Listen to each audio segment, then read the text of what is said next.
भारत को बड़ा झटका। टॉप 10 शक्तिशाली देशों की लिस्ट से बाहर हुआ भारत। फोर्ब्स ने साल 2025 में दुनिया की 10 सबसे शक्तिशाली देशों की रैंकिंग जारी की है।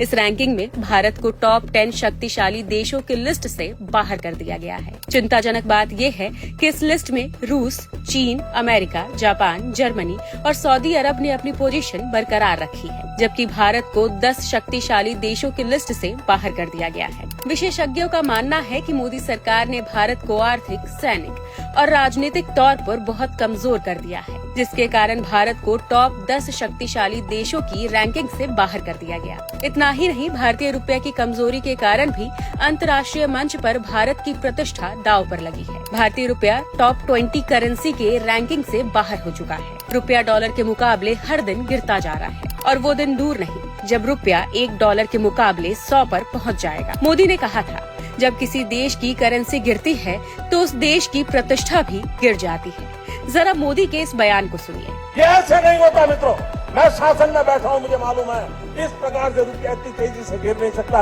अरे ये नेपाल का रुपया नहीं गिरता है, बांग्लादेश की करेंसी नहीं गिरती है, पाकिस्तान की करेंसी नहीं गिरती, श्रीलंका की करेंसी नहीं गिरती। क्या कारण है हिंदुस्तान का रुपया पतला होता जा रहा है?